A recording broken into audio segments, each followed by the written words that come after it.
जय श्री राम सभी भक्तों को जय हनुमान। स्वागत है आपका हमारे चैनल में। और दोस्तों, आज मैं आपको इस वीडियो में बताऊंगा कि हमारे किसी भाई का, किसी भक्त का ये सवाल था कि भैया, क्या बगैर सवारी शरीर पे बुलाए हम भगत बन सकते हैं? यानी हम अपने शरीर पे सवारी ना बुलाएं तो क्या भगत बन सकते हैं? तो देखिए, आप बिल्कुल भगत बन सकते हैं।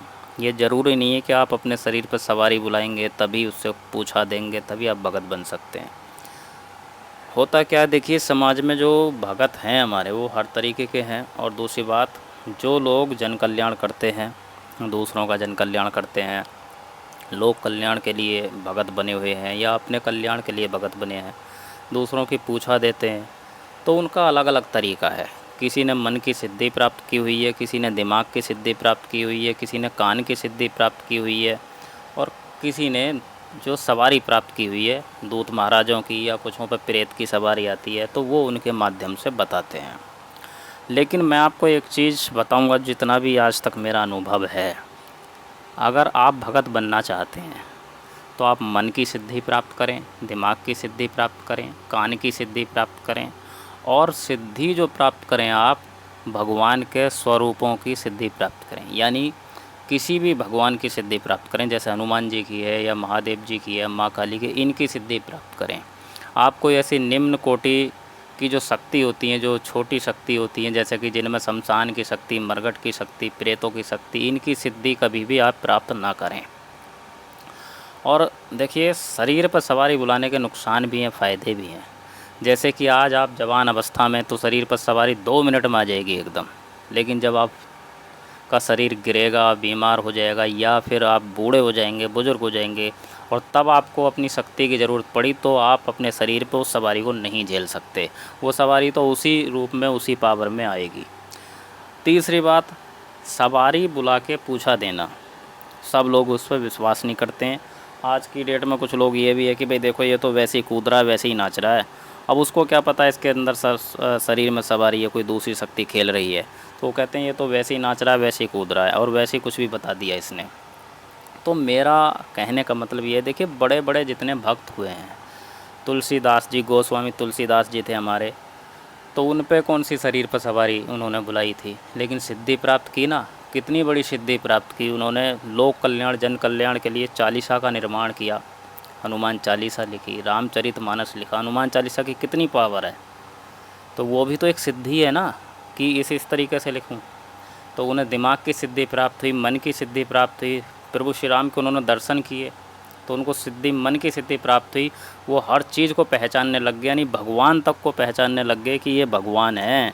रामचंद्र जी, भगवान श्री राम, प्रभु श्री राम जब एक मनुष्य रूप में आए उनके सामने तुलसीदास जी के, तो उन्होंने पहचान लिया कि भगवान श्री राम है।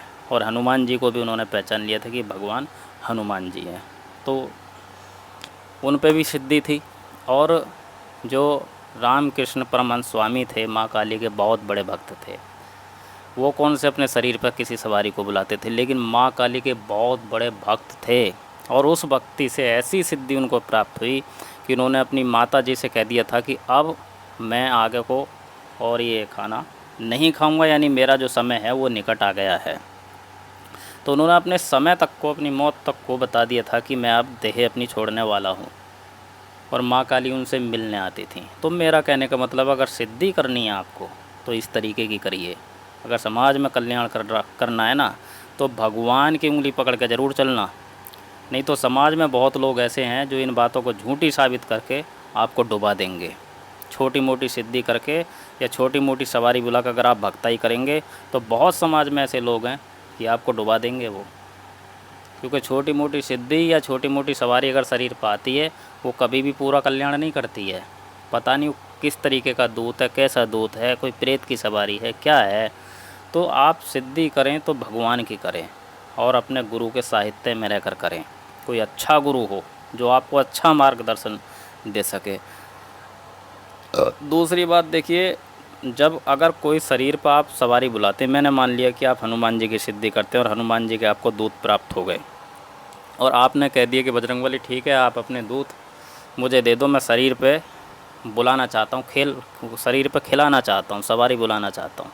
वो एक बार अगर शरीर पर आपके आ गए, आप जिस तरीके से उनको जहाँ स्थान देंगे, अपने मन में स्थान देंगे या अपने कान के पास, या उनसे कहेंगे कि आप जहाँ हैं आप बजरंगबली के साथ रहें, जब मैं आपको याद करूं तब आप मेरे सवालों का जवाब दे देना, उसी तरीके से आपकी सिद्धि काम करेगी।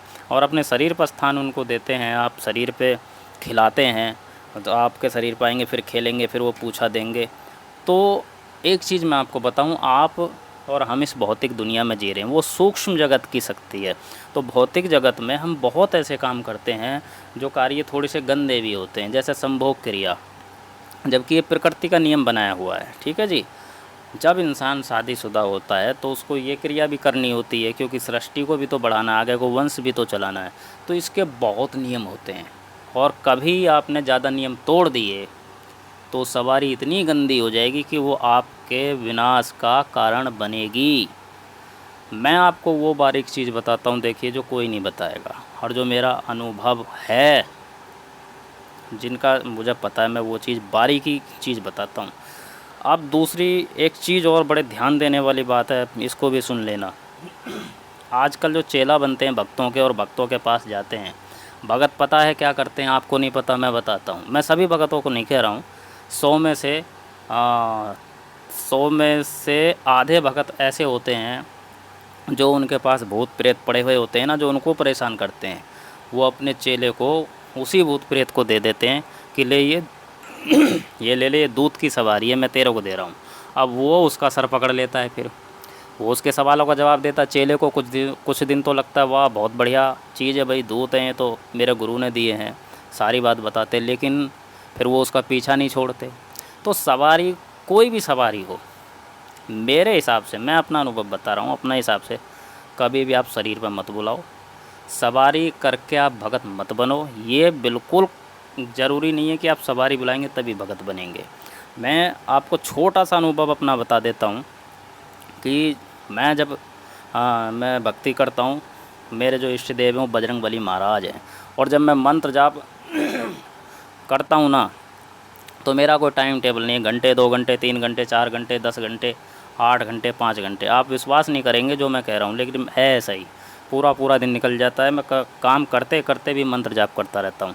और जब अधिक मंत्र जाप होता है तो मेरा शरीर नाचने लगता है, कभी कभी सवारी की स्थिति बन जाती है। लेकिन मैंने अपने बजरंगबली से कहा, महाराज मैं इस लायक नहीं हूँ, मैं बहुत तुच्छ मनुष्य हूँ, छोटा सा एक आपका सेवक हूँ, मैं सेवक बनने की कोशिश कर रहा हूँ।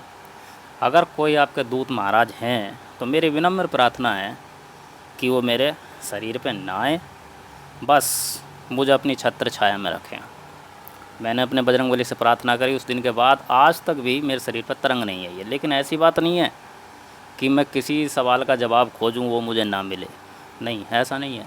ये ज़रूरी नहीं कि आप सारे सवालों के जवाब तभी लें जब सवारी आए, बस उस लेवल तक आपको भक्ति करनी होगी। मैंने बताया ना, रामकृष्ण परमहंस स्वामी थे, माँ काली की इतनी बड़ी भक्ति उन्होंने की कि हर चीज़ अपने बारे में जान पाए, संसार को भी जान पाए। बड़े बड़े ऋषि मुनि योगी तपस्वी वो कौन सी सवारी बुलाते हैं अपने ऊपर, भाई वो इतनी बड़ी भक्ति करते हैं कि उनके इष्ट देव उनको मन की सिद्धि प्राप्त कर देते हैं। और एक चीज़ मेरी ध्यान रखना, मैं जल्दी से बता देता हूँ, वीडियो लंबी हो जाएगी, कि आप जितनी ज़्यादा भक्ति करेंगे आपको मन की सिद्धि ऑटोमेटिक प्राप्त हो जाएगी।